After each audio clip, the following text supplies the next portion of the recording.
Вака изгледа еден од поголемите дата центри за вештачка интелигенција во Соединетите Американски држави. Во сопственост на Microsoft чини околу 7 милиарди долари. Ваквите AI фабрики годишно трошат околу 4% од вкупната потрошувачка на електрична енергија во САД. Трошат и огромни количини вода за ладење со оглед на тоа што ваквите системи загреваат многу. Везилка, првиот национален центар за вештачка интелигенција во Македонија, ќе биде далеку поскромен од оние во сопственост на глобалните технолошки гиганти. Инфраструктурата ќе биде инсталирана во кругот на технолошките факултети во Скопје, каде што се наоѓа и Финки.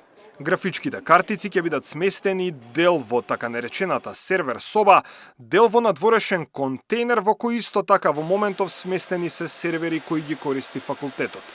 Но треба ли да стравуваме дека Везилка ќе ги изеде ресурсите на струја и вода? Во рамките на нашите податочни центри, тоа се работи со скромни ресурси, кои што не прават поддржувачка од повеќе од една зграда, да кажеме, што е од ранг на неколку десетици киловати.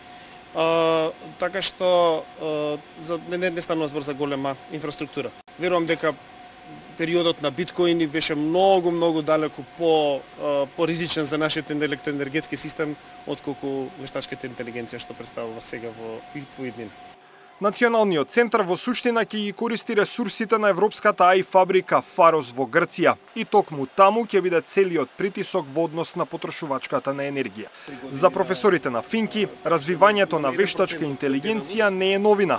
Таму веќе се развива ваква технологија, но поради скромната опрема таа главно се користи за тренинзи.